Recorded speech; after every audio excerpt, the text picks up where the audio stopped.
Yes, ma'am. Okay. Got thumbs up back there, so we're going to get started. That's all right. Good afternoon. I want to welcome all of you for being here.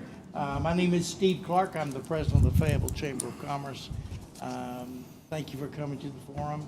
I need to tell you that this forum is being broadcast live now on Facebook. It also will be recorded. That recording will be available on the website here at the Fayetteville Public Library. It'll also be available on our website at the Fayetteville Chamber of Commerce. So if you missed something or you want to look at it again, that's always going to be available all the way through now and Election Day, to include Election Day. So we thank you for turning out. We thank these candidates for turning out. We'll turn to them very shortly. I also want to thank the Fayetteville Public Library. I hope all of you know and appreciate what an asset this facility is. Yeah. It is the crown and the diamond in our crown of Fayetteville. It is really one of the single most, if not, in my opinion, the single most important asset we have.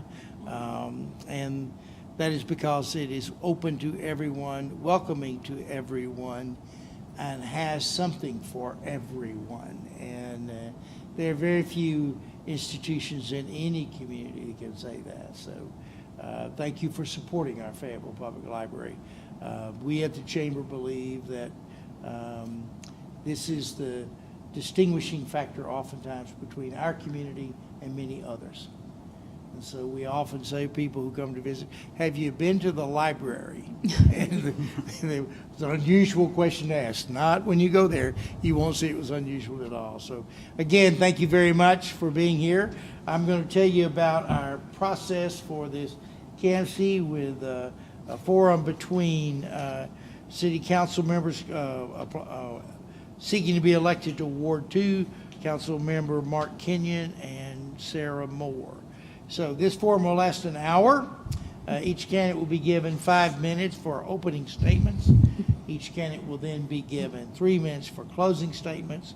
Candidates will speak in alphabetical order for the opening statement and reverse that order for the closing statement. And so then each candidate will have 3 minutes to respond to each question. There'll be no rebuttal after those responses. The first answer to a question will alternate then to the other candidate, so they'll all answer the same question. We will be keeping time. Wayne Mays here of our team will be keeping time, and therefore he will let you candidates know when you have 30 seconds remaining in your response, and at the end of that time he will audibly say stop. So we're going to start first by going to opening statements, and so we'll start with Mark Kinion. Thanks, Steve. As I looked at the opportunity to run again for City Council, I tried to think of what good things have happened since I've been on City Council, what could be improved, and what is in front of us immediately. When I look at why I'm doing this, it goes all the way back to about 1960, we moved to the farm, about 1967. And I was raised 5 miles west of Prairie Grove out in the country. But my mom was insistent that we were exposed to things that were at the university, education, and the big library at Fayetteville.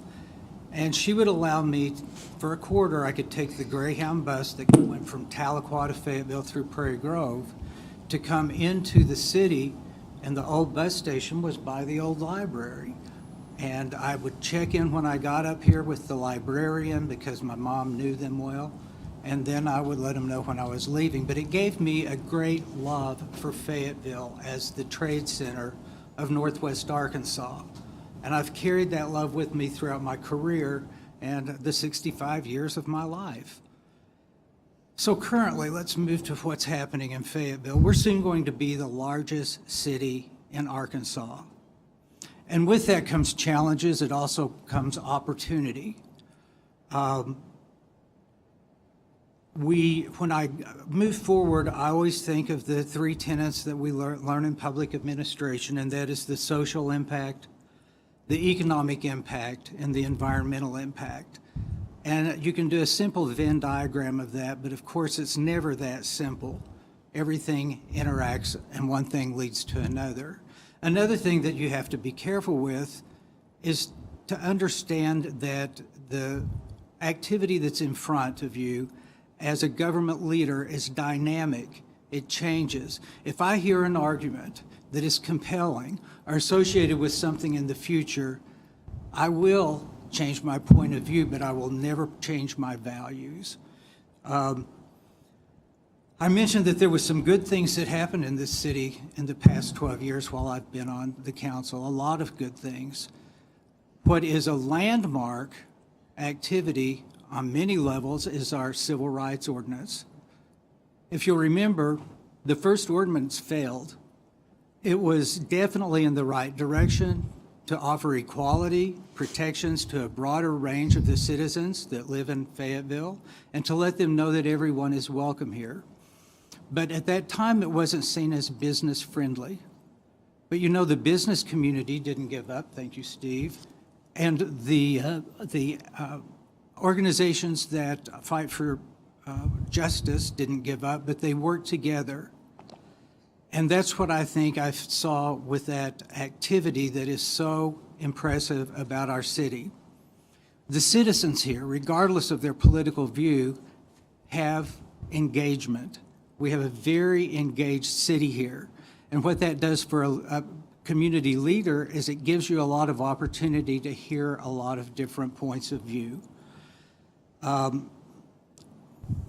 The thing that bothers me most that has happened recently that I felt like was a very frustrating action of our city council was not working well with the school board. Initially, the city council did support the application of a grant for a school resource officer. And the school board moved forward with that grant application, and they received the grant. It wasn't our grant as the city, it was a grant that was in front of the school board. They came and asked the city to join them in affiliating the school resource officer with our police department and moving forward to have 2 police officers in 2 schools for 2 years. And this would not have cost much for the city or the school district when you look at the return on the investment. I will say, the individuals that we heard the night that we discussed this had compelling stories. But from my point of view, a lot of them talked about situations that weren't the Fayetteville, that wasn't the Fayetteville that I love and know. Also, by talking with teachers and parents of all ethnicities and all socioeconomic levels, there was interest in having these school resource officers. And so I was the only one that supported it that night. And I was, first of all, I was very surprised. And then also the city council, to make amends, came back, and now we've approved the hiring of a school resource officer, but the city will be paying for that out of taxpayers' money. So that's an example of how I think that I looked at leadership. I'm pragmatic. I'm also compassionate. And that's the end. Thanks a lot. Thank you, Mr. Kinion. Ms. Moore? Hi, my name is Sarah Moore. I'm a lifelong Arkansan. I came to Fayetteville over 20 years ago, like so many, coming to the University of Arkansas, where I earned a marketing management degree. I stayed in the area, and I worked for a Fortune 500 company. I was named a salesperson of the future, which meant I did a lot with very little. I carried the entire bag. I did all of the data analytics. And by the end of my tenure, after 11 years in the corporate world, I was managing a small team with our world's largest customer with distribution across the entire U.S. With a product portfolio of $38 million. My life shifted as our past due. We lost a child, my partner and I. My partner and I have been together for over 20 years, and that shifted our lives. And after that, we had 2 rainbow children, Astoria and Salem, who are 6 and 10 and in Fayetteville Public Schools, which we love so much. And I focused on them and our family. And I really poured into them. I was a latchkey kid. I was a child in poverty. I had a single mom. That was incredibly important to me that I poured into my children. But what it made clear to me was that even in Fayetteville, as great as it is, that there was a huge disparity within our community. And so I got really active in our school district with my PTO involvement. I have a family member with serious mental illness, and after 15 years of banging our head against the wall with no solutions and lots of harm, I decided that that was enough, and so I started doing advocacy work about 6 years ago. I've done policy change locally. I've done ordinance change, writing ordinances. I've been in the state legislature. I've worked on running some bills. I'm on different mental health working groups and things in the state legislature. Whenever I see that there is the opportunity for improvement, there's a motto that our family lives by: if not me, then who? And so it's daunting sometimes to think about taking that leap of faith and stepping out. But the benefit to our community and the skill set that I've built over a corporate career, over my lived experience in life, as I've had to go through different difficulties with family and navigating systems that don't work the way they need to, has led me to this point of why I'm running for city council. I think that Fayetteville is incredibly special. I know that those that live here care about each other, that we're neighborly, that we want to make sure that we're all thriving. And for some of us, that's happening and that's working and it's beautiful, right? But I'm emotional because for so many of us, it's not. And I've been really close to folks in their worst times through the pandemic, doing food insecurity work at 115 South Willow, not far from here, where there's no end in sight. I'm talking to my neighbors who are like me. My husband works for a small business. We live on one income at a small business who's been here for 50 years. Small business is the backbone of our community. It really makes Fayetteville what it is. But I'm hearing from too many that are telling me, and this next year, they don't know if they can live in Fayetteville any longer, but they make up what our town is and why people want to be here. And so I know something has to change, right? And so I'm running, and why I want you to consider why we need change is we really have to pour into community investment. We really have to make sure that we're championing equity in all things. All individuals at all abilities, at all levels, need to have a seat at the table. And we need to make sure that we're communicating with everyone, that every voice is seeing importance and is having participation in the process. Oftentimes, we're over 90,000 folks in our city, and that's not. You hear it. We're going to be the #1 population city, and with that growth, and I've been here a part of that. Growing and growing, it exasperates all the other things within the community. And so I'm here to do the hard work. I'm persistent. I'm tenacious. But at the end of the day, I'm a proactive problem solver, and I want to bring that into the city council seat. Our citizens deserve it, and I hope you'll vote for me in November. Thank you. The first question will go to you, Ms. Moore. Why did you decide to run for this position? Sure. Well, I didn't decide it overnight by any means, and many folks in my neighborhood had approached me multiple times, and others throughout the community because of the work that I've been doing. But really, the reason that I'm running is I think that Fayetteville is at a crossroads. I am a mom first, and I have a 6 and a 10-year-old. And I don't know what their path in life looks like. I don't know. My 10-year-old has high anxiety, and I don't know what her life is going to look like going forward. But I want to make sure that Fayetteville is set up in a way in the future that it can envelop and welcome and have a place for everyone, regardless of their perceived abilities, their socioeconomic status, whether they've been in Fayetteville forever or they decide they want to come join us. I want us to kind of open our arms and welcome them. And so because of the work that I've been doing over the last 5 years, really getting in there on a granular level, but additionally, I've been going to places across the nation. I've been up in Lawrence, Kansas, looking at best practices in mental health to bring back. I've been over in Oklahoma City looking at their recovery resources to bring back. I've been in other counties across Arkansas. I'm already doing this work. I'm constantly working with decision makers, bringing forward solutions that they can work to implement. And so really it's a natural next step to be able to be in this role to elevate these conversations. I understand I'm one of 8 individuals on city council, but the kind of conversations, the kind of vision, the kind of dreaming that we can have about what kind of Fayetteville that we can be for everyone gets me really excited.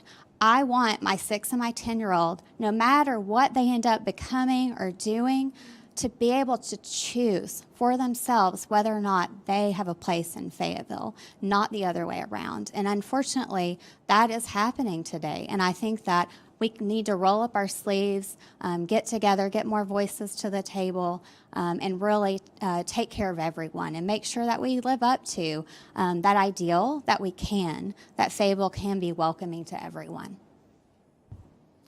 Thank you. Councilmember Kinion, why did you decide to run for re-election? Well, I tell you what, I do have a deep love for the city. I like the history of the city, and to be raised here all your life and to see how we have moved forward, I want to protect that impetus. I want to make sure that we protect the heritage of our city. This city means a lot to a lot of people that come back to visit because they have passed through here through the university or through their job. And I used to hear this from one of my neighbors. The streets in Fayetteville are paved with glue. A lot of people come here and they don't intend to stay, they don't intend to come back, but because of the community that we have, they're here. And they stay here, and they love it here as much as I do. I've been involved with a lot. And I do think the experience that I have counts. I also worked for a Fortune 500 company, and the pleasure are the opportunities that we have in a Fortune 500 company is to get the best training. I negotiated state and federal contracts and large contracts for the largest buying groups in my niche. I had teams of up to 15 individuals that I managed that were excellent. And so I had a lot of experience in a lot of parts of the U.S. of managing people so that they were efficient and productive. Our city is one of the biggest employers. Not only is our city growing by leaps and bounds, but we have to have operations that also meet the needs of this growth. And I do have the experience to manage operations in a Fortune 500 company where I retired as a senior executive. And then I worked here as the president and CEO of a small family business that also is in the biotech industry. So I know what it's like to be a small business employee, manager here in the city of Fayetteville. But there's so much more than that. That's the economic side. I also mentioned that there is an infrastructure that we have got to take care of. I've had the opportunity to be on the Water, Sewer, Solid Waste Committee, the least sexy committee a city council member can be on, and I love it. My background is science. I've always been an environmentalist, and there was Sarah Lewis was the chairman of that committee when I got on, and she taught me a lot. And I've moved forward with what she taught me. And the main thing is we have 2 of the most sensitive watersheds with headwaters right here in Fayetteville. There is no other city in the state, let alone the region or across the nation, that has this challenge. We have 2 wastewater treatment plants. One of them is old. As chairman, I watched the money I reinvested those bonds at Water, Sewer, and Solid Waste so we could be prepared to move forward with the costs that we're going to need in managing and building our new sewer plant over on the east side of town. I have the experience. I have the desire. I know what we have in the city, from the infrastructure all the way through the history, and I bring that with me as a community leader on city council. Thank you. Councilman Kinion, how would you describe your leadership style? Well, my leadership style, I have a basic tenet for me. First of all, you have to know yourself as a leader. And I've been in leadership roles a long time, and I've made errors, but I've also had significant success. I had the best mentors that a person could ask for. I had great business mentors. I had great community mentors like Betty Lighton, if you don't know her story. She took me under her wing in '91, and I came back, and she was the compassionate Fayetteville we all know and love. But my leadership style is very inclusive. I'm not an autocrat. I like to manage, as far as managing the operations, by wandering around. I want everyone to know that they have access to me. I'm one of the few city council members that has my phone number anywhere you look, and I do answer my phone. I worked in Washington, D.C. for our congressman, where I learned that getting back with your constituents, not just your constituents, but anyone in the community, and letting them know you hear their voice is important, and I do that.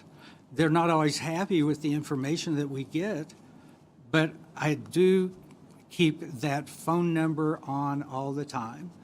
I also answer my emails. Now, if it's a big cut and paste email situation, it's hard to get back with 300 people that have, sent the same thing in.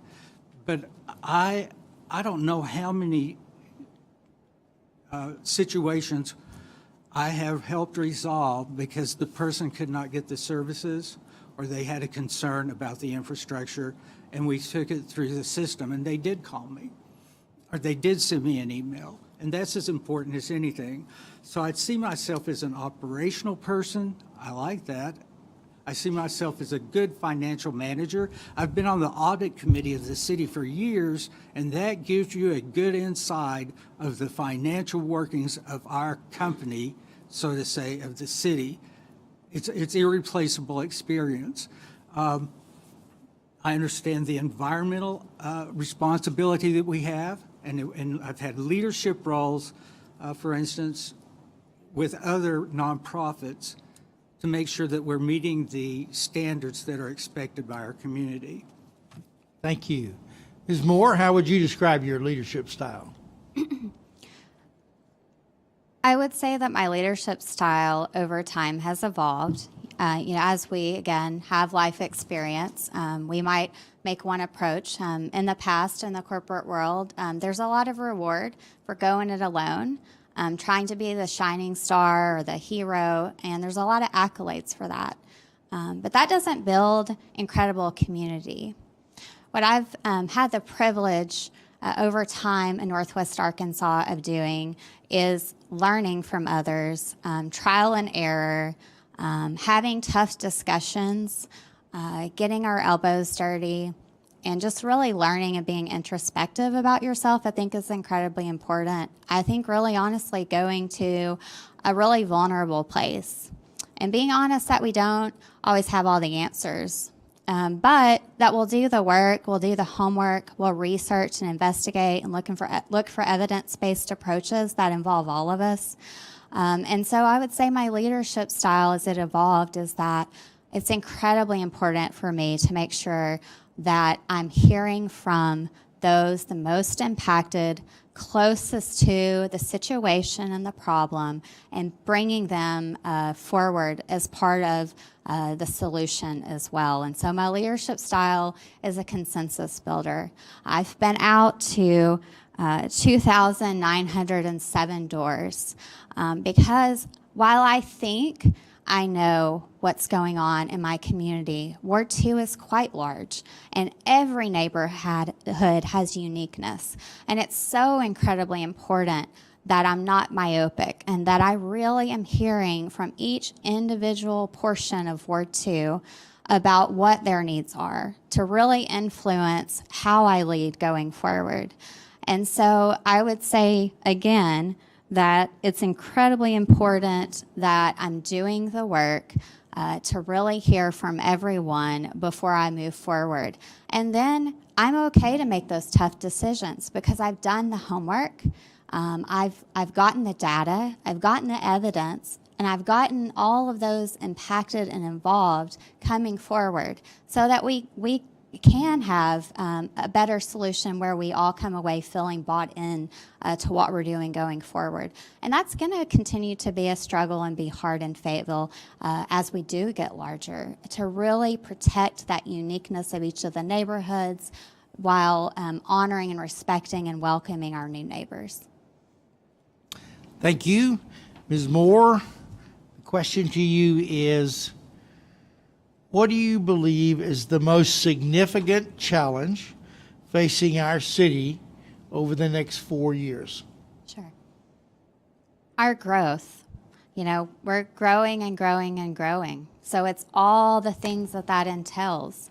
It's infrastructure, it's housing, it's watching disparities of income, it's making sure that we have a solid education system. But I want to focus our time, because we've got limited time, on housing. Because again, as I've gone through to thousands of doors and I've talked with community members, I've heard too often again from those in our community, you know, Fayetteville is made up of a majority renters. That's the nature of our community.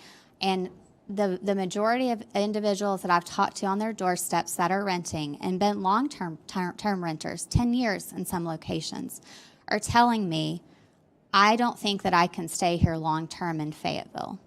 The rent is too high. It's gone up 30% this last year. My wages have not kept pace. I have City of Fayetteville staff members writing me saying, I can't afford to live in the city where I work. So I think that's the biggest challenge facing us is, and why I'm championing equity, because you shouldn't have to have a six-figure salary to be able to live in Fayetteville, Arkansas. Again, we should be able to be a community that wants to have entrepreneurship. And entrepreneurship doesn't mean that it's a corporate business. It's oftentimes your local five and dime store. It's your local laundromat and your local bicycle shop. And those individuals are struggling to be able to afford to be here. And so I think that it's really exploring very transformative solutions. It's not an easy button. We're not going to get there overnight, but I think that there's a lot of exploration to look at again in those best practice areas. I'm traveling to Austin, Texas later this year. I mean, we're being called the next Austin. So I think we need to understand the struggles that they've had and the things they did well and the things they struggled with. And I agree so much with water, water in different ways. We are so incredibly lucky that we have pristine waters, that we have incredible drinking supply. However, we have aging infrastructure, and that is not sexy and fun. A bike trail is a lot more fun to put in place, but the reality is we need to protect that valuable resource. I'm also hearing a lot about water encroachment and storm water management. That's not a fun one. But we're going to have some really hard conversations that I'm going to make sure that we're using evidence-based approaches, bringing all voices to the conversation to create an equitable solution. Thank you. Councilman Kinion, what do you believe to be the most significant challenge facing the city of Fayetteville over the next 4 years? Well, I absolutely agree with Ms. Moore. We have challenges faced with growth of our city. These are challenges that we have been facing, and I have been involved in managing some solutions along the way. When I got involved with the homeless and with housing, when I moved back in '91, I had no idea I would ever run for city council. Now, when people in Fayetteville hear housing authority, they get all alarmed and everything, but let me tell you a story. The housing authority was not managed well in the early 90s, and they replaced the board with 5 new members. I was approached 4 or 5 times, and I said no. And finally, Joe Cry, who worked at Standard Register, had a great sense of humor, called me and convinced me to go on that board. And at that time, what do I do in my management style? I hire for weaknesses.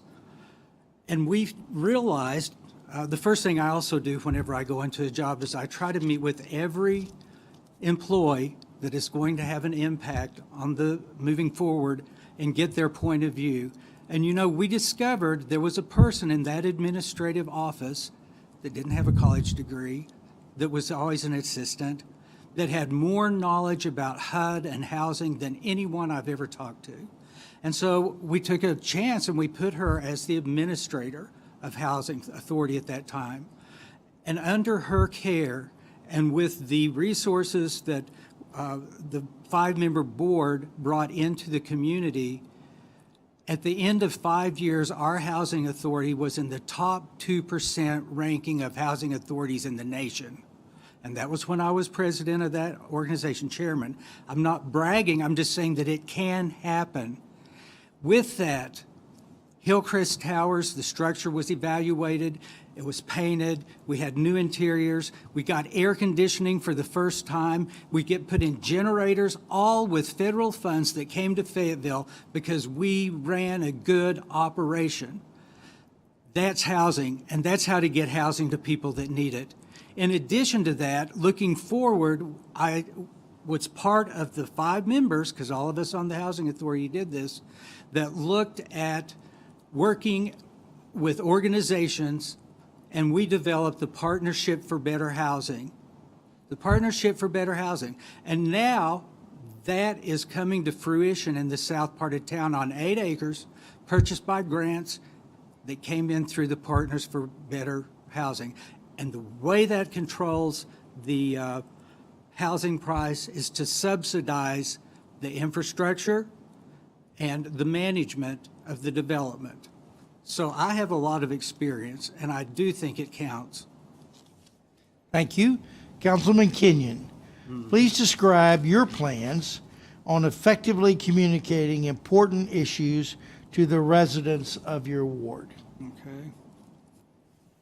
Well, I tell you what, I do like ward meetings, by the way, and I know that I've been beat up about this, but it takes 2 in our ward to move forward.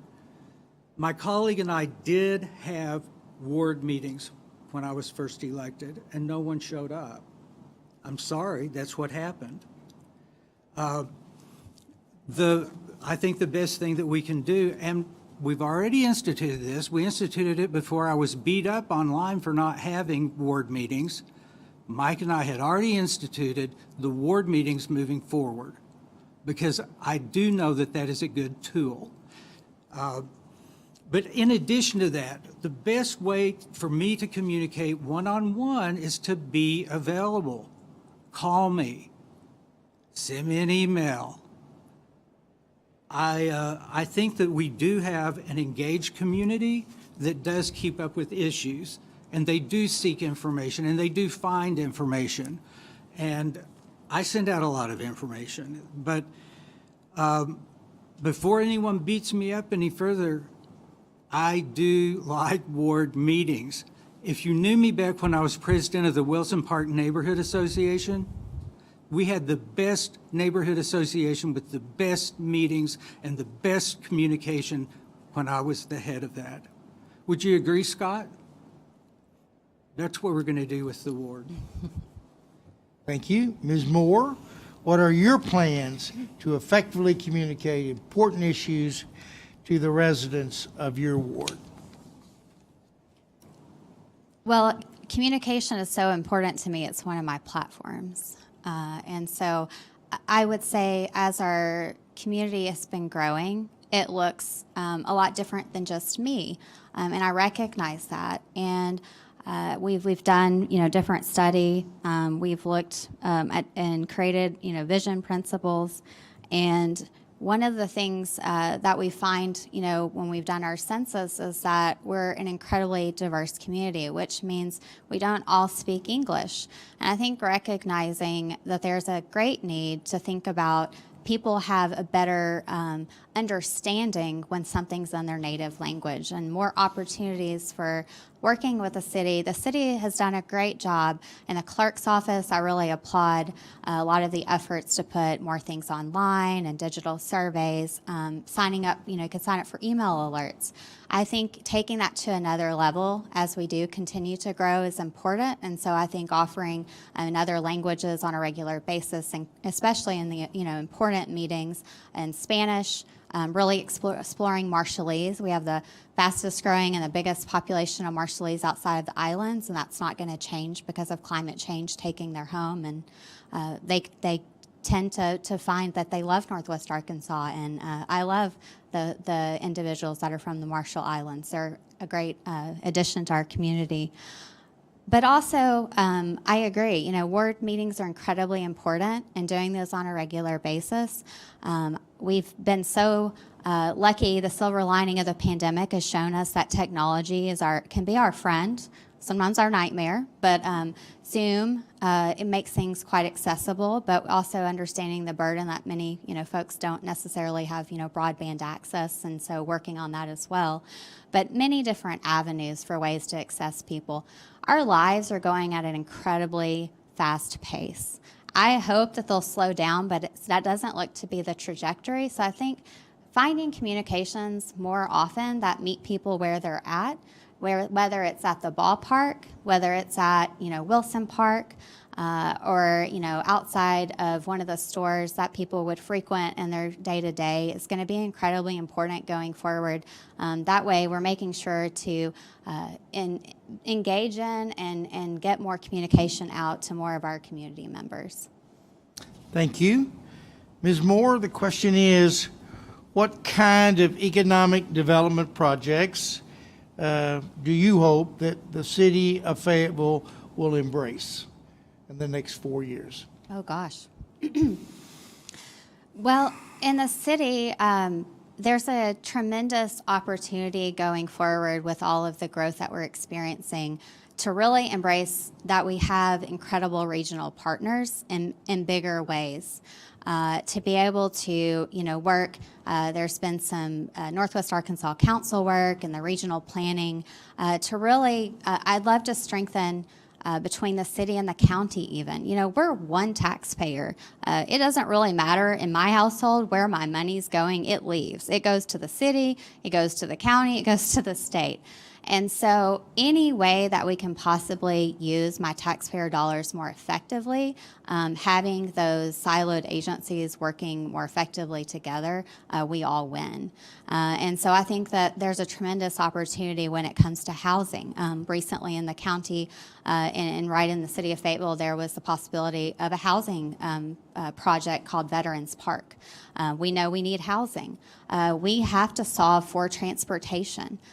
I think that connectivity in our city is a huge equity issue going forward, and that's something that we really are going to have to address. And I think that these regional partners and private and public partnerships are going to be incredibly important as we go forward with those economic projects. One of the things that I am excited that's happened in the city of Fayetteville, the county has a two-person team that does grants. And I think there's an incredible opportunity. Our taxpayers don't want to see one more tax initiative. I know that our pockets have been really squeezed. And so I'm excited to explore all the opportunities we have. The county has been able to really benefit from their grants team. And I see there being a tremendous opportunity, too, to explore what that could possibly look like in the city, to go out and get creative about some of the solutions around infrastructure projects, social housing projects. I also see, healthcare is in crisis in our state. And in other areas, there are healthcare systems that are partnering with housing projects to be able to solve for whenever individuals have a very high need of care. Instead of them being homeless on our trails and unfortunately being moved from encampment to encampment, there's an opportunity to partner with our incredible healthcare systems to be a part of that solution. Thank you.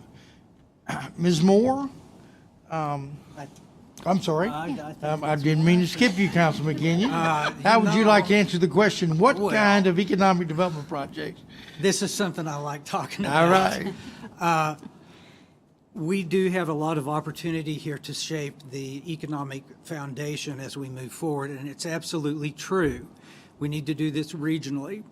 I've worked on task force here. Well, I worked at the chamber of one of them, and that task force was looking at the growth of the medical community and the opportunities we have in growing the medical community. And there is a crisis, as we all know, with medical professionals. We are getting in this area more schools that will be educating medical professionals. So that's going to help. But beyond that, we have to look at all parts of our socioeconomic spectrum. One thing that's missing here is technical education. Although it's getting better with the loss of West Side High School years ago, a lot of young adults get lost. But again, with partnerships, and I'm not doing this to get points, Steve, with partnerships like the Discovery Laboratory at the Chamber of Commerce, it's giving opportunities for young students to get educated in coding and all that technical stuff that is beyond me that is going to be needed coming and going. I'm glad they're doing it. If anyone knows Fortran 4 and punch cards, that was my heyday. It's all gone. But we do have to look at technology. Another thing is entrepreneurial. The city of Fayetteville does support entrepreneurial effort here in the city. And with that partnership, again, I like partnerships because you share the cost. We have had businesses, small business, develop out of that partnership. Thank you again. We have the opportunity to go into a technical and medical manufacturing. That's what I did before I retired most recently. We had clean manufacturing in the biomedical sector, and we had the opportunity to bring in professionals, high paid, and I want to see this type of manufacturing expanded up and down the corridor, and it's already being talked about. I hope that I'm not letting any secrets out. But we do have opportunity, and I'm going to tell you this right up front. With my broad experience, I do bring expertise in this area. I've lived it. I worked in Research Triangle Park and saw how they did it. And so I do think that I'm a valuable asset if you elect me. Even if you don't, I'm going to be messing with it. And I would like to be elected to be part of what we've already started. Thank you, Councilman Kinion. This will be the last question, and then we'll go to your closes. Councilman Kinion, do you support funding for public transportation? And would you support public transportation funding for either Ozark Regional Transit or some other system that would provide the same? Let's talk about this. Again, since I've been on city council, we've had a lot of improvement because we finally integrated the operations and the routes of Razorback Transit and Ozark Transit. There was a tragedy. We had a fire and we lost all of our buses at Ozark Regional Transit.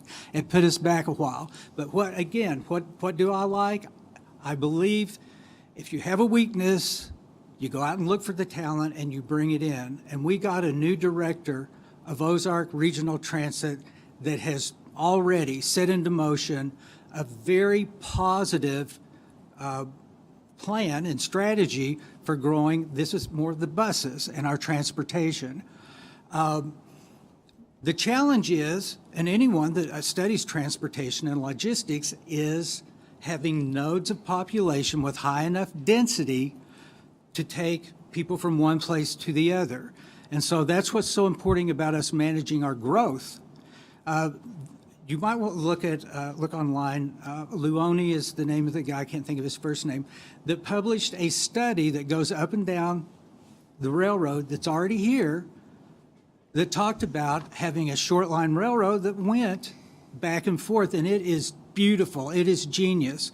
The first thing that I had to do with this is when we were talking about the south part of town and the development of the area where it used to be manufacturing on Cato Springs, and that can be a hub.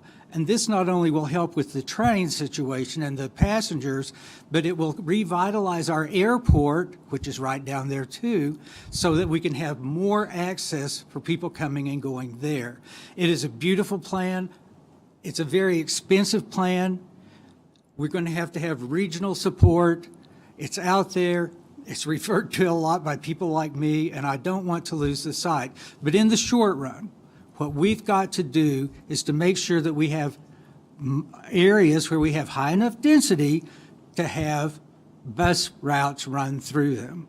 And it's a challenge because we don't have that. And the challenge with developing high density, especially in established neighborhoods, is there's a perception that that it changes the nature of the neighborhood. But there is a balance. Now, compatibility is a real tough thing when you look at neighborhood development, and it's subjective, and it changes. But we do have to be sure that there is compatibility so it protects the nature of the neighborhood. But at the same time, we can get higher density by building up, for instance, and especially in these nodes that aren't developed yet, but they do have the opportunity, especially with Mount Kessler over there. This rail transportation dream may not happen in my lifetime, but the blueprint is there. And as we grow, we need to move forward with it. Thank you, Councilman Kinion.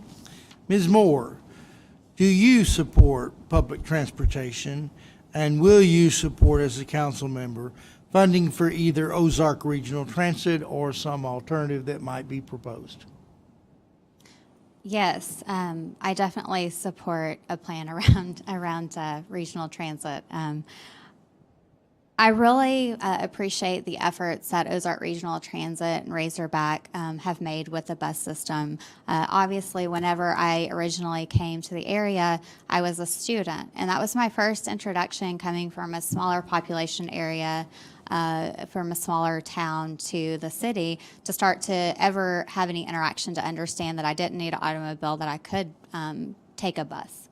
And so that was my first introduction to that way of getting around. And, it saved me money as a college student.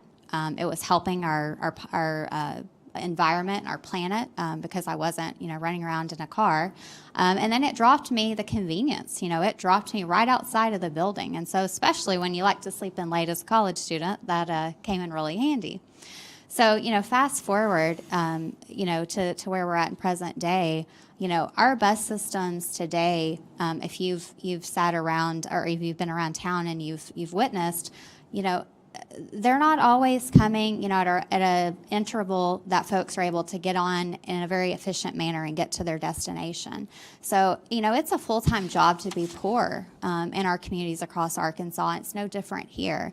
And so I think that, yes, what we've done has been incredible with what we've been able to do with the bus system, but I see too many individuals that I help in Fayetteville who come to our food pantry where our bus line, without our knowledge, was changed to an on-demand route. And that was based on certain data, which is great, and trying to create efficiency. However, the end users and the folks that were giving service to that population and community weren't consulted with when the change was made. And so I think that we just have to be really mindful as we make those moves and those changes. The efficiency and effectiveness is important, watching our being fiscally responsible, but also making sure that we're ultimately getting to the end goal that we create for ourselves, and we're keeping that in our focus. I really hope that we'll be visionary and really start to plan out for that rail, that we will think about the possibility in a very big way of using the current rail system that we have to be able to do kind of like a commuter type rail, but to do a designated rail line long term. I think our area is very committed to it, but I think, again, trying to advance those conversations and to put aside the funds to be able to do that is going to be vitally important. Thank you. Ms. Moore, your closing statement, please. So I filed to run for city council for Ward 2 because I am for community investment. I'm for making sure that we're champion equity and that we're making sure to communicate and include all voices into the conversation. I've talked to 2,907 households. I've heard from you. I've heard from you when you were gardening in 100-degree weather and we were both sweating on your front lawn. I've heard from you when you have dinner cooking on your stove. I need your vote. Early voting will start on October 24th. We're lucky in Washington County that we have open polling sites. Election day is November 8th. If you would like to learn more about me, my website is moreforfayetteville.com. I'm incredibly reachable. Both my cell phone and my email are there. I'm out in Ward 2. I live most of my life in Ward 2, so I'm very reachable and visible in our community. And you can find me every Tuesday at the Squire Jehagan Food Pantry down on 115 South Willow. So come help us at the food pantry if you can. I want to thank the Chamber for doing these forums that I so appreciate to let voters be very educated. Our wonderful Fayetteville Public Library, the folks that took time out of their schedules to be here and join us today, and those that are watching at home and will watch the recording. This is an incredible place to live, and I know that working together collectively that we can make Fayetteville work for more of us and create the future for Fayetteville that we all want. Thank you. Councilman Kinion, your closing statement. All righty. The love I have for Fayetteville is the foundation, and the people of Fayetteville of all socioeconomic positions, regardless of race, color, creed. I mean, you know that I feel that way because of the support that I gave and tenaciously gave to the equal rights resolution and ordinance that was passed by the people of this city. Today we talked about the economics of Northwest Arkansas. I do bring experience of economic development. I was assigned wonderful markets, sometimes like Sacramento and San Antonio and Austin, but I also was assigned challenging economic areas like Detroit. It was tough to build a team there and to turn around business that actually helped the health care of that area. And we did it with a good team, a team that I hired and recruited. We had good veterans care at that point. We instituted the vaccine for children. So I have that experience. And then I have the experience of the issues that are faced with a small biotech business here in Fayetteville and how to grow it here. And again, the leadership I offered out there, I think, shows that I can build good economic base. I've always supported the entrepreneurial activity here. We have so many bright minds at the University of Arkansas that come through here, both staff as well as students, and there's a lot of opportunity to bring that into our city. There's a lot of examples already, and it's very exciting to see how it has grown. Houndstooth, for instance, 30-year anniversary. And they started out with just a guy and a silk screen and some T-shirts, and now they're a big deal. So that's just one example I can think of. We talked about housing. I have been involved in housing and the homeless since I moved back here in 1991. Part of that was it was during the AIDS crisis, and there was no housing for individuals suffering from HIV. And again, we put together a partnership with Planned Parenthood that did testing. We had a partnership with federal agencies to get housing. And we were one of the first communities that had a central management of services. And that's the kind of activity that I like to do. We talked about infrastructure. I tell you what, being on water, sewer, solid waste has given me so much insight on the challenges we have with infrastructure, both financially as well as the issues that we have with our topography, our hydrology. It's broad experience like that that I bring, as well as institutional knowledge. You know, I've been around a while, and that's why I hope that you will support me again to continue my leadership as the Ward 2 council member for City Council. Thank you, Councilman Kinion.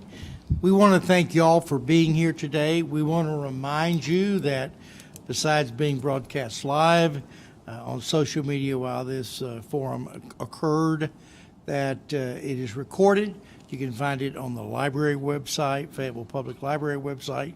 You can find it on the Fayetteville Chamber website. So again, if you'd like to review it or you'd like to encourage a friend to review it. If your question didn't get asked, or you have a question that you would like to have had asked and you don't know quite how to get it to these candidates, please send it to us. We will make certain that you get that answer. Please send it to Taylor Shelton. Taylor Shelton is our Director of Governmental Operations. His email is tshelton, SHELTON, at Fayetteville, AR, so one word, FayettevilleAR.com. We want to thank all of you again for being here. We want to thank the public library for being here. We would ask you to give these candidates a round of applause.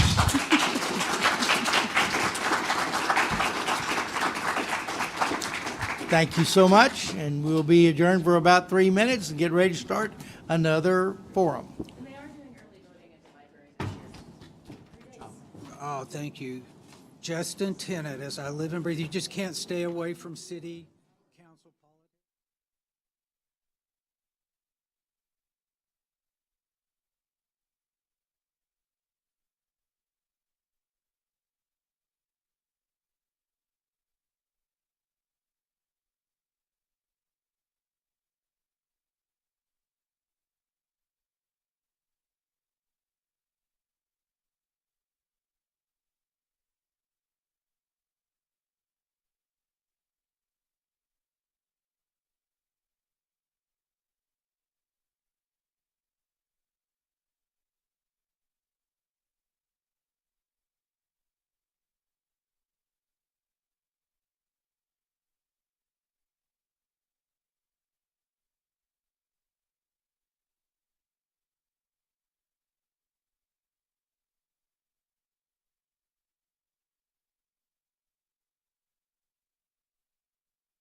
All right, we're back live now.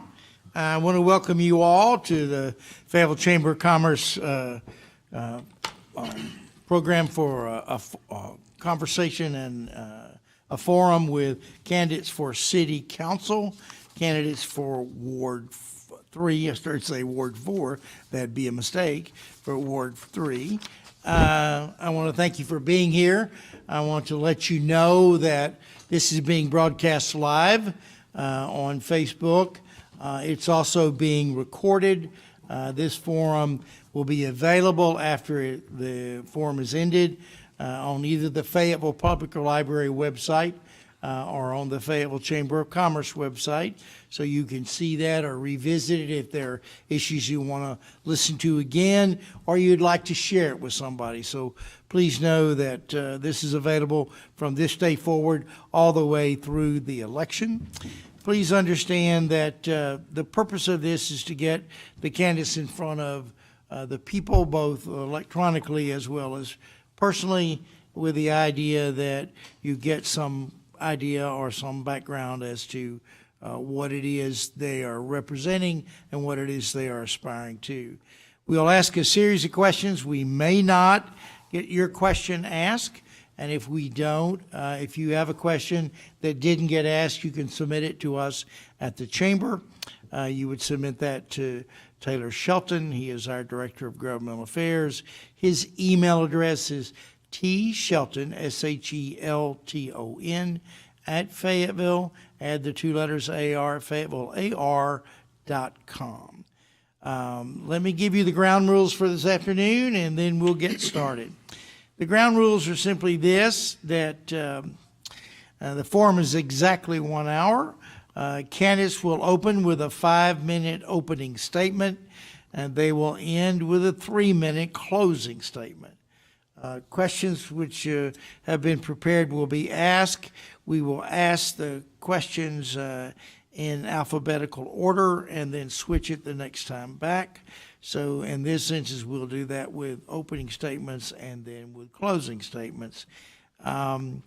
We appreciate you being out here. We appreciate these candidates giving of their time to be there. And so now we will go to opening statements. And in this instance, the first opening statement is to be given by Mr. Berna. Thank you.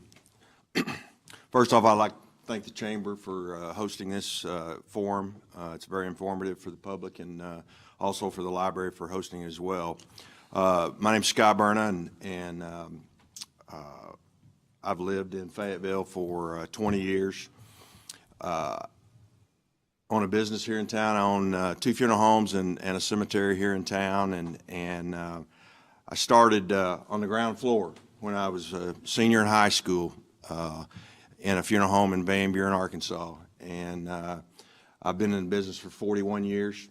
I literally have learned the business from the ground floor. I've dealt with folks for,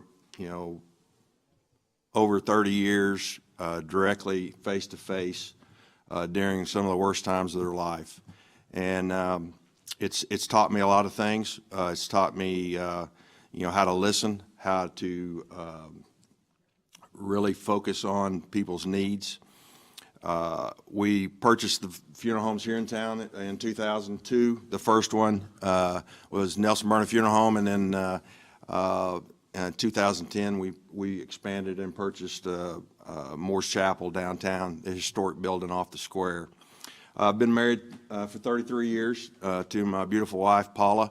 I actually met her at her grandfather's funeral back in Fort Smith, back 35 years ago in Fort Smith. So we have 2 wonderful kids, Kobe and Callie, that are both grown. We have deep roots. Both our kids are purple dogs through and through. Had very successful athletic and academic careers here at Fayetteville, and both went on to play for the Razorbacks. So we bleed purple, and we bleed Razorback red. We have 4 wonderful grandkids, and 2 of them live here local. 2 of them live in Florida. Don't get to see them very often, but they're the lights of our eyes. Member of Fayetteville Rotary Club, where I'm a Paul Harris Fellow. I'm a former board member for Arkansas Burial Association Board, and I'm immediate past president of the Arkansas Funeral Directors Association. My history here in Fayetteville, I've grown deep roots in Fayetteville. I've cared for many families here in Fayetteville and grown friendships from that. And I just love the community. I want to be a part of this community. And my wife and I spend many hours talking about how great the city is, and we laugh because it's a hidden gem, because you hear people talk about Fayetteville, and a lot of times they'll categorize us as hillbilly hicks, but they just really don't realize the gem that we have here in Fayetteville. And I want to do my part to expand that and be a difference maker. And it's a great community. It's a welcoming community, and we want to be a part of that. Thank you. Thank you. Councilman Scroggins, your opening statement, please.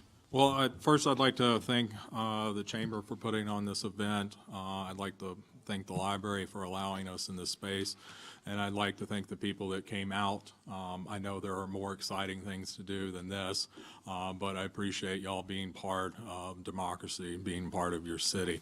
I'm hoping to go over a little bit about myself, and then maybe talk a little bit of a couple absolutes about me. So I come from a family of builders. We built houses very similar to the ones that you see in Ward 3 in Fayetteville. Notice I'm a builder, not a developer. I've never actually developed anything. I think it's important to see that distinction, that I want to build houses that people like to live in. The first day I worked for my family, I was actually 8 years old. I showed up and there was a giant hill of dirt to move, and my dad said, move it. At the time, I thought that was impossible, and I thought tractors did that, and my dad said, well, what happened before tractors? And I said, okay, and I started moving it. So I've learned a lot. I learned that you can do anything as long as you keep shoveling, so just keep going. My family worked hard. I learned a lot about working hard, staying true to what you say, and then hopefully work smart but not hard. I was under the impression that as long as you work hard, you get everything that you need. That came to an abrupt stop with the 07-08 crash. And my family went from having plenty to barely having anything. We were lucky. Through hard work, we were able to keep our house. And that's stuck with me to this day. The importance of stable housing for people, the fear of losing the house or being homeless, that's a big concern for me. So 08, 07, I went to go to grad school in 08, and the housing crisis was what dictated my master's. So I went to go get a master's of economics because I wanted to understand, why can somebody work as hard as my family did and still lose almost everything? And doing a master's of economics has kind of helped me understand some of the struggles people go through. How do we make changes that are positive for people in the community? Now, it took me a little bit longer to finish grad school than I expect. I thought I was really smart. And then I ran into people that really were when we got into grad school. Grad school took me a little bit longer than I expected, but I finished. But I thank God for unanswered prayers, because my plan was to come to Fayetteville as a stepping stone. Because it took me longer to finish than I expected, God gave me time to look around and realize how great Fayetteville is, and that it is a place that I want to stay, and I plan on doing that. I'm raising my family here. I've got a 9-year-old daughter and a 6-year-old son. Me and my wife both work at the U of A. Fayetteville is home. This is an incredible place to be. So I'm so lucky that I found Fayetteville, and that grad school is harder than I expected. So I got to realize that this is where I need to be. It's not a stepping stone, it's a final destination. There's a couple absolutes for me. First, I believe that everyone has the right to exist. You shouldn't take that away. The people have the right to exist as they want, as long as everything they're doing is with other consenting people. I believe everyone should have the right to have safe, stable places to live, work, and play. That's an absolute. I also believe that we're in one of the best libraries in the United States, and I'd be remiss to mention that I believe libraries should be able to run as they want to operate. Librarians should be able to run as they want to operate, and then outside forces should not be able to tell them that they can't do that. Libraries were really important. Librarians were really important to me as a kid because I could seek them and say, hey, I'm interested in this, and they would guide me based on what I wanted. So those are a couple absolutes about me. Thank you very much, Councilman Scroggins. First question is for you. Why did you decide to run for re-election? Well, I think it's the same reason I ran in the first place. Like I mentioned, stable housing is very important to me. I've been so lucky to be in housing basically my whole life in one way or another. So I originally ran on that, and I'm going to keep running on that. There are a lot of people struggling to find places to rent or buy. Full disclosure, I'm a landlord. People are contacting me all the time trying to find a place to live. I have a quadplex in West Fork, and people are calling me, hey, I need to go to the U of A. Can I live in your place in West Fork? And I'm like, that's so far away. And they're like, there's nothing else. So I think that's really important. And I know a lot of people think that the people that are coming here are just coming from out of state and we should stop them. Well, I'm seeing Fayetteville families have to leave. It's not just people that are coming here. If you have kids and you can't afford to pay the huge prices for them to live there, there's people that are leaving. And so I want to make sure that people have places to live. I've also supported renters' rights in the past, and I'll continue to do that. I think people should be able to live somewhere that has heat, has venting in their bathroom, that it doesn't leak, that it's structurally sound, that people aren't scared to live in the place that they're living. And I've seen a lot of people that are, and they won't move because they're terrified they may not find another place, and that's problematic. I also want to continue to support the trails and park system. That's another reason I'm running. I think our biggest asset is the trails and parks. 6 minutes is a while. So I support more maintenance programs. We have wonderful programs to get more trails and parks, but we don't have any support for funding them and maintaining them. So I'm hoping that we can continue to do that. I support more trails cops, more social workers on the trails. I think those are very important. There's a lot of homelessness in South Fayetteville, especially Walker Park, and people need support there, and I'm running to continue to give them support. I also hope one day that Lake Fayetteville is swimmable in my lifetime. There's a lot of runoff. There's a lot of things that are going to have to happen to make Lake Fayetteville swimmable, but I think we can do it. Thank you. Question for you, Mr. Berna. Why did you decide to run for this position? As a citizen of Fayetteville for 20 years, I've kind of stood back and watched some of the decisions that have been made over the years and just kind of scratched my head, and I voiced frustration and from a distance, and I decided that I needed to stop talking about it and do something about it and just throw my hat in the ring for city council. I think what made me decide for sure to do it was the decision that city council made a couple years ago that to totally disregard the request of Fayetteville Public Schools for the school resource officers after they had initially approved the request to apply for the grant. I think the citizens of Fayetteville, the vast majority of the citizens of Fayetteville, scratched their head on that issue and said that was inexcusable, and I just, no one could understand why they did that. And it highlighted to me that the citizens were not being heard, and I want to be in a situation where all people are listened to, whether you agree with them or don't agree with them. They need to be heard. We're not always going to agree with each other. I mean, it's just not going to happen. But we have to get in a position where we listen to everybody.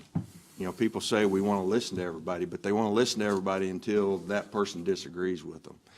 And that's what I want to see go away. I think we want a community that, as I have went around to the citizens, talking to all groups, that's one thing that I hear is they don't feel like their voice is being heard.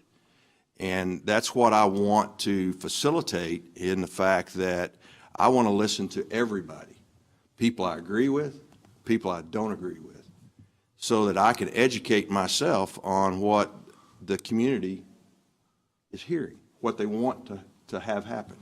So I think that's what really drove me to decide to do that. I did not feel like all the voices were being heard, and I felt like it was important that we bring a balance to the council, and that's what I hope to do. Thank you. Mr. Berna, how would you describe your style of leadership? My style of leadership has evolved over time because, as I said, I grew up in the funeral business, and I started as a senior in high school and literally worked from the ground floor to learn the business, and have been through many leaders along the way. My form of leadership will be to surround myself with quality people. I don't want yes men, I don't want yes women. I want people that will tell me if I'm right or if I'm wrong, or why they think I'm right or wrong.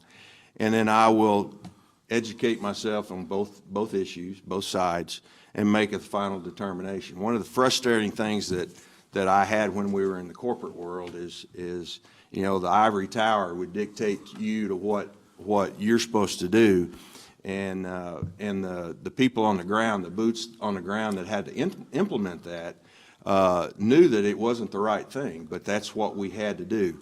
I don't do that. I get all parties involved. I listen to each side, and I determine what I think is best for, in this case, my business. I would do the same thing with the city. But I think the biggest thing in my management style is I'm not afraid to say I was wrong. I can look at both sides, make a decision, implement that decision, and then if I can look at it and say, you know, I messed up, I shouldn't have done that, then I'm willing to do that.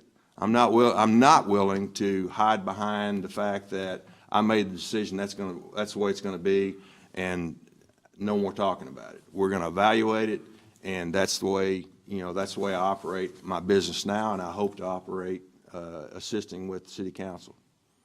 Thank you, Mr. Berna. Councilman Scroggin, how would you describe your style of leadership? Well, one of the first things that you'll get with me is I show up. I have a record of showing up to 97% of council meetings. The meetings that I do miss, it's usually for my family, and then I'll go watch the recording later. So you are definitely going to get somebody that shows up. I show up to council meetings. I show up to committee meetings. That's really important. I'm not going to choose to not show up with a tough vote.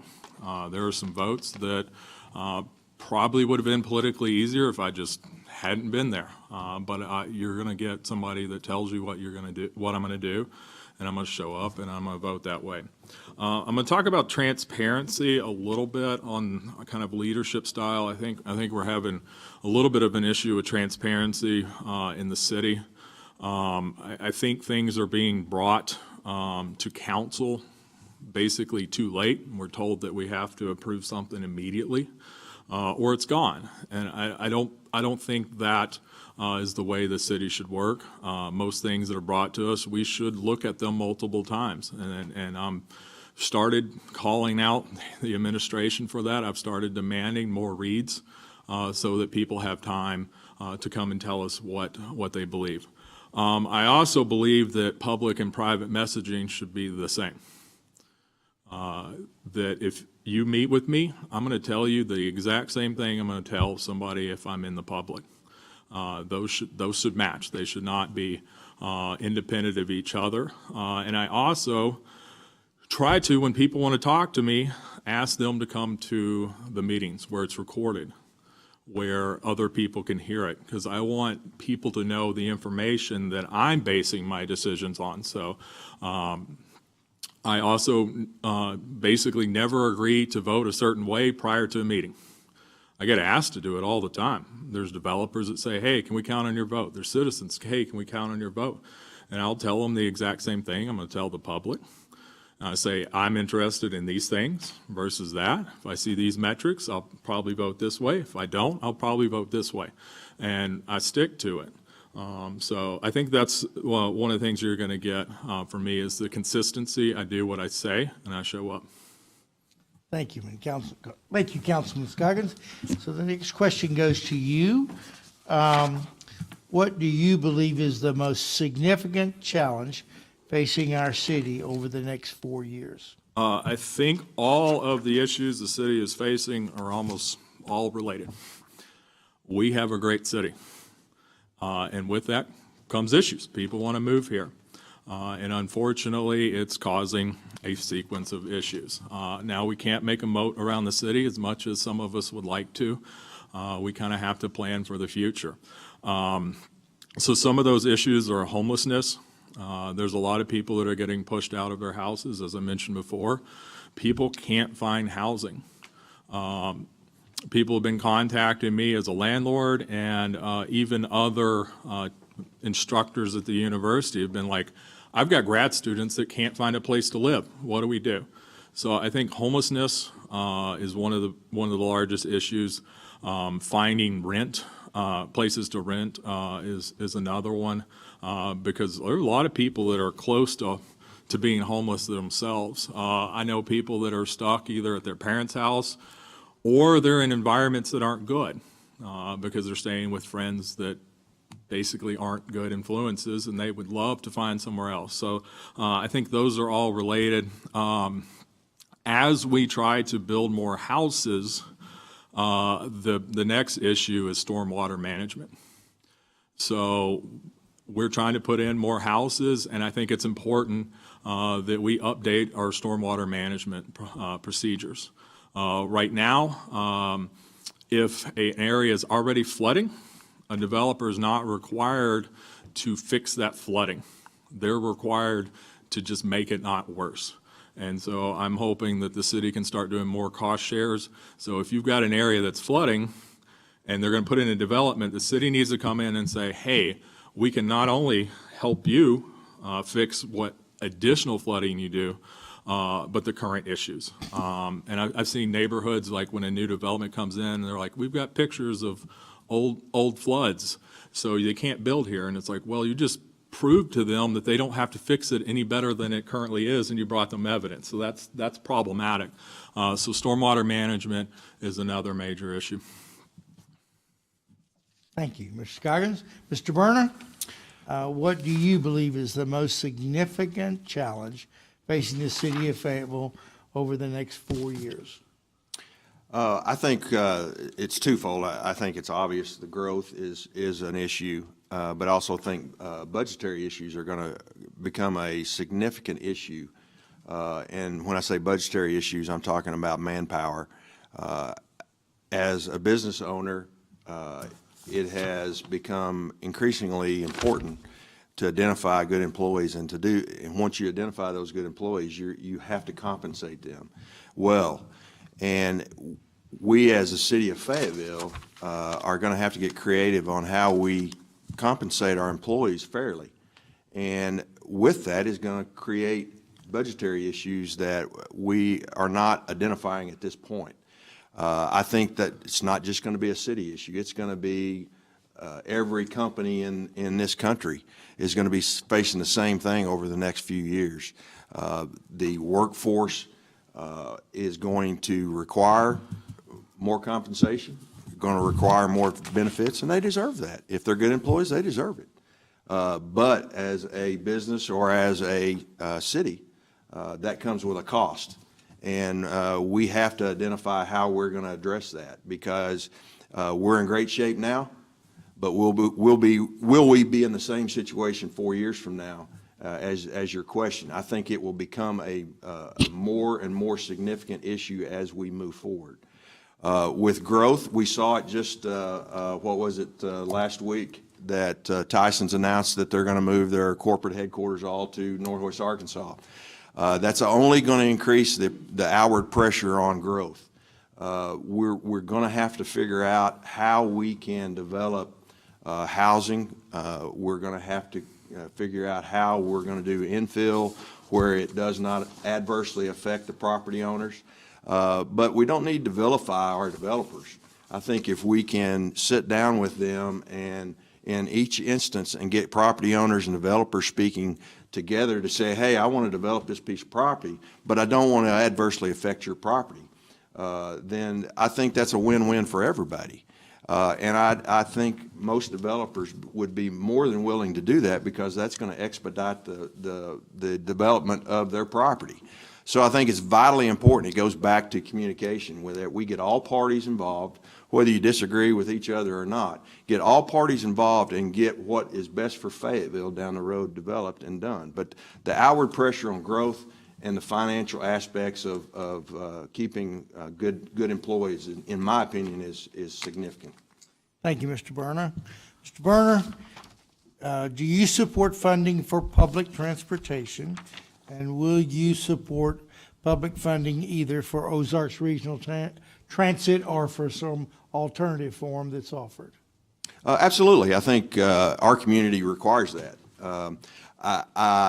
You have to be realistic, though. They took kind of a double whammy here with the fire with their equipment, and then COVID hit. I mean, they really have taken a significant setback. But you have to be realistic. We have to figure out a way to get all cities involved and not just Fayetteville carrying the load. We have to determine, we got to have all citizens or all cities to pay their fair share with that. And right now, I don't think that's happening. We have to communicate with the public to identify, where are the routes that is best beneficial for them. Not everyone's going to use public transportation.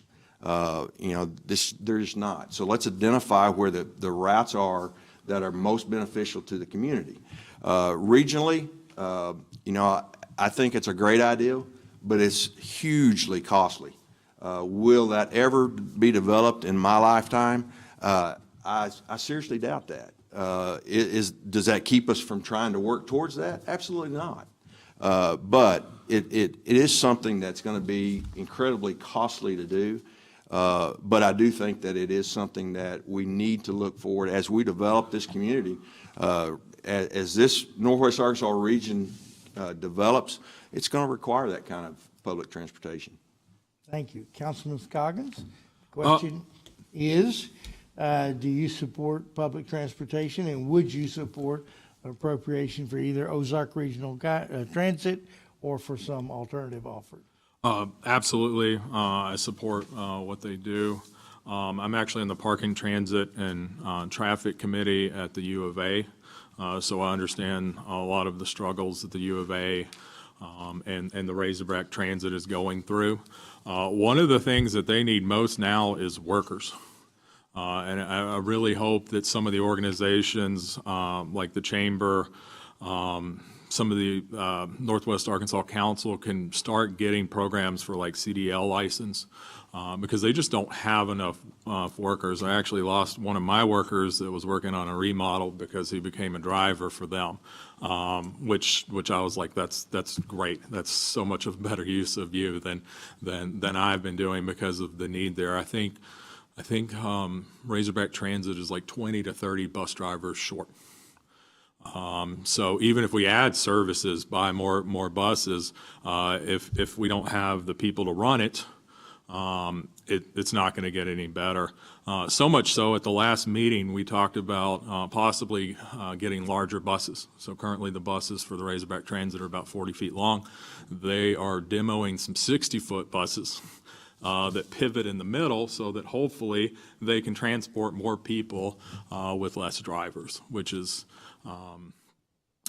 it's a problem if they're trying to re-engineer how they move people around just based on not having enough drivers, which is one of the reasons I support the chamber, all the organizations, the libraries hoping to do some ARPA funds for workforce training. Everybody's struggling to find workers.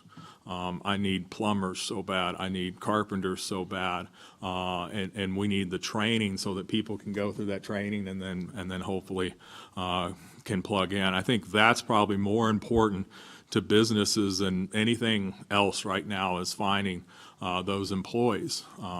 Yeah, there's maybe some tax incentives here and there or reductions in utilities that would be helpful to businesses. But at least all the businesses I'm talking to, especially in construction, they're like, I need sheetrockers. I don't need anything else. I just need sheetrockers. I need carpenters. So absolutely support training these people and would support more transit. But to make them work more, they need workers. Thank you. Councilman Scroggins, how do you plan to effectively communicate these important issues to your residents over the next 4 years? When I first got on, one of the things that I was asked to do is start up ward meetings again, which I did. We started ward meetings. A couple of them were well attended and they kind of slowed down. We stopped a little bit with COVID, but I've actually brought them back. And I don't have a lot of people that come to the ward meetings, but I still think that we should have them. They're recorded, and we let people know what we're going to talk about, or even ask, hey, what would you like us to talk about? And so staff gets to come, let people know kind of about the issues, and even if people don't show up, they're recorded and they can see. So I think that's pretty important. I believe in this city that we actually have kind of excellent media. They're here today, and I appreciate them. I think that they do an excellent job of getting out to the people the issues that are affecting them. Also, I support Kara Paxton, our city clerk treasurer, some of the things that she's implemented. I think she's doing a wonderful job and will continue to do a wonderful job to increase transparency and make sure that people hear about the things that we're doing. So I believe I'm already on the path to doing that and will continue those initiatives. Thank you. Councilman, excuse me. Candidate for council, Yeah. Mr. Berna. Obviously, Ward 3 meetings are important. As Sloan said, that, you know, with, I'm assuming it's an up and down attendance level. But I think it's critically important, as I said earlier, as I've walked through the ward talking to people, a lot of those folks are telling me that they just don't feel like their voice is heard. With what I've done for 40 years, I'm very accessible. I have no problems with answering my telephone. I don't have any problems with returning emails. And I think that's what people want. They want to feel like they have a voice. They want to feel like they have been heard. Whether you agree with them or not, at least you give them a voice. And that's what's critical. I think social media will play a part in that. It just, you know, as that evolves, we'll see how that can be implemented. But Ms. Bunch, that's the other Ward 3 alderman or alderwoman, is very vocal with the community. So, you know, working with her will not be a problem, and I'm sure Sloan would agree with that. She's a, you know, very good spokesperson for Ward 3 and for Fayetteville. But I think it's going to be a combination of things. But like I say, my accessibility to the public, I've been doing it for forever. That's what I do. And I have no problem with communicating with individuals, those I agree with and those that I don't, and showing them, treating them with respect and letting them be heard. Thank you, Mr. Berna. Mr. Berna, do you support and would you vote in favor of the city of Fayetteville having a revolving loan fund to make available to existing and startup businesses loans for business operation, capital equipment, inventory, or marketing? I think you have to be creative, and that's certainly creative. The businesses of this community are the base of what's strong, what makes this community strong, and we have to assist them in any way we can. We've seen over the last several years a transition north, and that's disheartening. And we have to get creative about how we assist our businesses. I think there's a fine line on how you do that, which we have to be just as creative with our citizens. But our businesses are critically important, and we have to step up and help them. We have to make the operational procedures that they have to follow through the city or to begin a startup or begin a building. We need to ease the process on them to make it easier to develop a business. I mean, startups, small business, it's tough. It's really tough to operate out there, and you have really tight margins. So, I know how difficult it is. I've been there when there hadn't been very many dollars in the checking account and you've got payroll to meet, but you find a way to do it. So if there's a creative way to do that through revolving credit, then I think that's something that we should look at. Absolutely. Thank you, Mr. Warner. Councilman Scroggins, do you support and would you vote in favor of the city of Fayetteville having a revolving loan fund to make available to existing and startup businesses loans for business operation, capital equipment, inventory, or marketing? I would absolutely look to make that happen, assuming the numbers make sense, both for the businesses and the city. Anytime that we do something like that, as a city council member, our biggest concern is the budget. So we've got to make sure that we're investing into those that would pay the returns. I feel like it's important that we mention Startup Junkie. They're an organization that we give money to that operates in all of Northwest Arkansas, but they're based in Fayetteville, that would help organizations get the funding that they need. They have a long history of that. So there is funding sources. I think as we go forward with raising interest rates, and God, I hope not a recession, but that may come, that something like this, it may actually be a little more important. So I definitely would support looking into it. But I will go back, I think the biggest thing that the Chamber, Startup Junkie, the NWA Council can do is get employees that know what they're doing, that are prepared to start day one. If we're talking about construction, making sure that they're OSHA trained so that they don't hurt themselves or others. If they're going into the corporate world, that they understand the corporate world. Just how to send emails. I teach at the university, and it's amazing what many of our students are lacking. I've got a friend that has a program that teaches people how not to lose their job in the first year. And it's mostly how do you answer emails, how do you talk to people, how do you make sure. So I think those are things that we can do where we know the price tag and we know kind of what we're putting in, whereas a loan, we got to look at the numbers because we may not get it back. Thank you. Councilman Scroggins, what are the two strongest attributes you have as a leader? Well, one is, I mentioned before, I show up. I think that's really important, is that you show up, that you listen to the people that have come to talk, that you make sure that they know what you stand for, and you can't do that if you don't show up. Probably the second best attribute is the fact that I have a very diverse background. I've done a wide set of jobs. I've worked in construction. I've worked in 3D graphics 20 years ago. I've worked at the university. I've worked as a bouncer at a bar. I was head of security of a bar. And that wide range of stuff is really important. More than ever, we live in bubbles.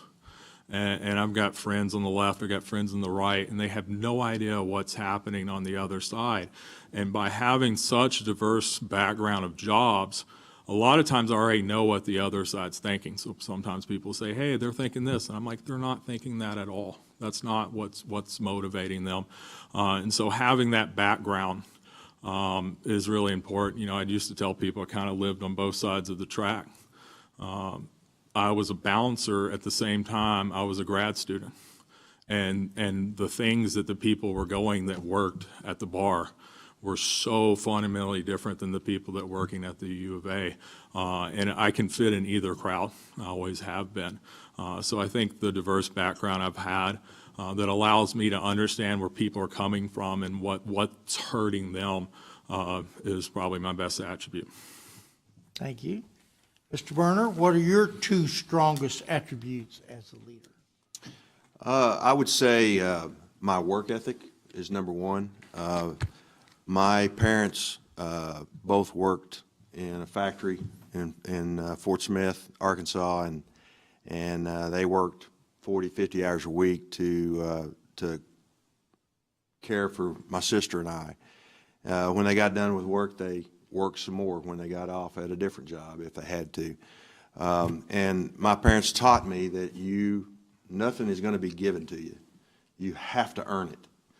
And I have started from the ground floor, as I've mentioned, and there's been many a time that all the other employees have gone home and I'm still there working.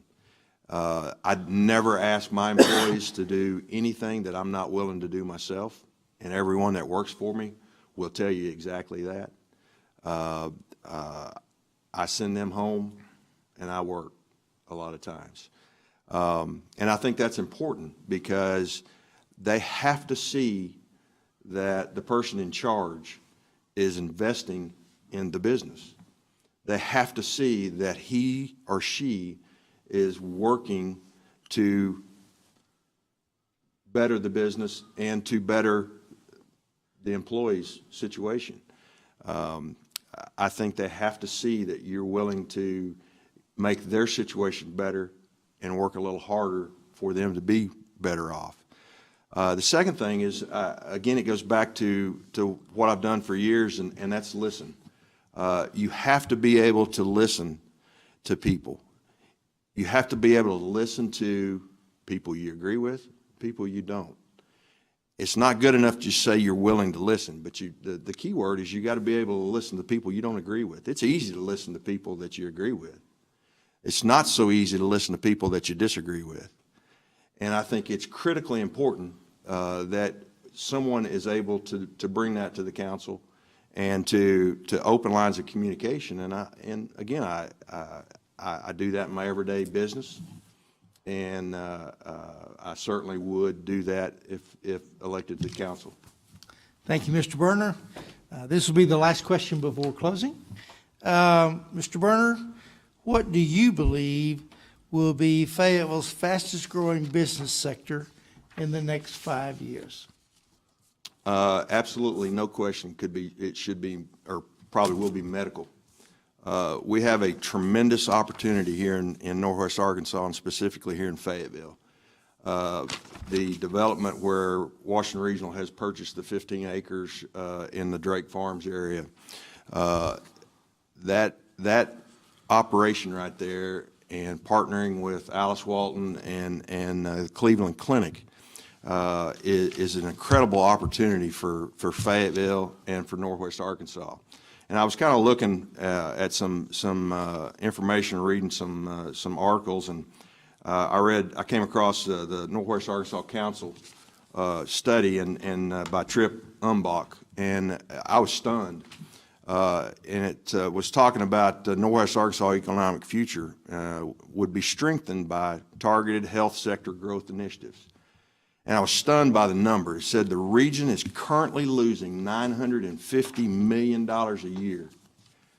If specialty services are added to satisfy regional demand, we could add more than $2 billion a year into the healthcare economy by 2040 and transform Northwest Arkansas into a thriving healthcare destination. I think it's one of the most important aspects of a city responsibility is improve the life of its citizens, okay? And if we can get in a situation where people do not have to go to Mayo, do not have to go to Cleveland Clinic, do not have to go to MD Anderson, and the health care that they get is just as good right here in Northwest Arkansas, isn't that a win-win situation for everybody? And I think it's vitally important that we push that initiative to get that done. And it's a little disappointing it's taken as long as it has to get that development started. But I think that's critically important, and I think that is the biggest opportunity for growth in this area. The Drake Farms area is going to be an incredible community, walkable community. And I was interested in talking to the developers, and they were talking about housing, and that they were going to have housing in that area that's going to be tailored to from the highest ranking surgeon to the nurse tech. And isn't that what Fayetteville is wanting? It's a walkable community, a regional medical hub. That's going to be an incredible opportunity. So I definitely think that the medical technology is where we have a strong growth possibility. Thank you. Councilman Scroggins, what do you believe will be Fayetteville's fastest growing business sector in the next 5 years? Well, I'd have to agree with Scott. Medical is going to be up there. I'm actually on the board for community clinic, so I get to see kind of that day-to-day, what they're going through. It's only going to be the biggest if they can find the nurses. So I think that's really important. Like I mentioned before, there's some ARPA funds that we're hoping to give to upskill NWA to start training the nurses that we need so that sector can grow. This is a program that hopefully takes nurses that are people that want to be nurses and allows them to be put in that place. And some of them have backgrounds that aren't perfectly pristine, which is absolutely wonderful because the people that come to the hospital don't have pristine backgrounds. And it's important that they can relate. Somebody that scored a 4.0 their whole life isn't going to make a great nurse because they don't know what people are going through. So I think that's important. Also, the nurses have to have a place to live. So I don't know, it may be an egg before the chicken or chicken before the egg. The nurses do have to have a place to live. So probably the second biggest will be construction. We have to get workers here again. There's a need for houses. And then it's probably a fight to see which one's bigger. The other one may be the U of A. I know the previous chancellor had set a cap, hopefully of 30,000 students. It doesn't seem like there's any discussion of a cap anymore. And so I think it's great that we're educating people all across the region. But that's going to be difficult to make sure that we get the teachers. So these are all kind of intertwined, and hopefully with the support of the Chamber and Startup Junkie and the Northwest Arkansas Council that we can start figuring out how to work on these kind of all at the same time. Thank you, Councilman Scroggins. Councilman Scroggins, would you give us your closing remarks, please? Well, I first, again, would like to thank everybody for coming out, the Chamber and the library. The thing that you're going to get with me, and the same thing you've got the last 4 years, is I tell you what I'm going to do, I do it, and I show up. I've always tried to push people to talk in a public forum so everybody can see what information I have, try to listen to what they have. I absolutely hate it when we vote on stuff that nobody's there, because I'm always like, I bet we're missing something. But when citizens are there and they tell us what they're thinking and how things affect us, I think we make better decisions. Some of the things that I'll continue to push is renters' rights. In Arkansas, they're abysmal. I think that we need to work on those.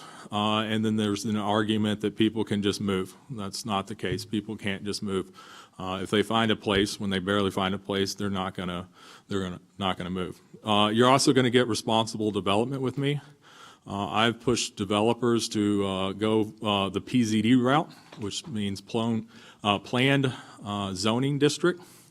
If you just rezone, you're rezoning for anything could be here as long as it meets this. But one of the things I really like about planned zoning districts is you tell the neighbors, this is what's going to be there. You can see it, here's renderings, and if we do something that's not that, we may not even get to occupy it. So I will continue to push for planned zoning districts so that people can see it. A good example of that is Goley Park. There's a development that's gone in there. It went to Planning Commission. There was some back and forth between the neighbors and Planning Commission. Kept going back and forth between the developer. And then by the time it got to City Council, there was nobody there. The reason there was nobody there is they all felt like they'd been heard and that all of their issues have been taken care of. So that's something that you're going to keep getting from me. I know the developers don't like it. They don't like me even saying the word, but I don't care. Neighborhoods want to know what's going in next to them. They want to be able to voice their concerns. So I really hope you vote for me. My name's Sloan Scroggin. Absolutely love this city, and I hope to be here as long as possible. Thank you. Thank you, Councilman Sloan. Mr. Berna, your closing statement? Again, thank you, Steve and the Chamber, for putting this on in the library. It's a great opportunity for us to speak out. And I want to say to Sloan, it's admirable for anyone that is willing to put yourself out there and to serve, because I know it's not an easy thing, and it's a time-consuming thing. So I applaud you for that. What you're going to get with me is you're going to get someone that's going to tell you what I think, and I'm going to listen to all sides, and I'm going to try to be laser focused on doing what I think is best for Fayetteville. You're not going to have an agenda with me. You're not going to have shaded or blind vision. I'm going to look at all sides. I think it's critically important as City Council that we provide safety to our community. So I will always support proper staffing for our public servants, whether it be police, fire department, EMS. We have to get our staffing up. With our community growing, that's only going to be more important. It's got to happen. We've got to do that. So I'll always support our first responders, and I won't waver on that. It is a situation where, as we grow, it's going to get more difficult to rezone. We're going to have to get critical thinking on how we're going to do that. So I think I will bring to the table the ability to sit down and talk to folks and try to get all parties on the same page. And that only makes for a better city if we can all agree to disagree, but let's be laser focused on doing what's right for Fayetteville. And Fayetteville's a great city, and like I said earlier, we're kind of that hidden gem out there. And I want to do my part to make Fayetteville even better. And it's going to take a lot of work, but I'm not afraid of work. And I'll be a voice for the people. I'll listen to what they say, and then I'll pass that along to the council. So again, I hope you will consider voting for me. My name's Scott Berna, and you can go to my website at Berna for Fayetteville, or you can call me anytime. Thank you. Thank you, Mr. Berna. Thank you, Councilman Scoggins. First of all, I want to thank you for showing up. I also want to thank the Fayetteville Public Library again for showing this live on social media, and then also for recording it so it's still available. I should also thank our sponsors for these forums, AT&T, Black Hills Energy, Ozarks Electric. They have been our repeated sponsors to make sure this information gets out to the community. We appreciate that. I want you to please give these candidates a round of applause. Thank you, and this forum is concluded. Great job.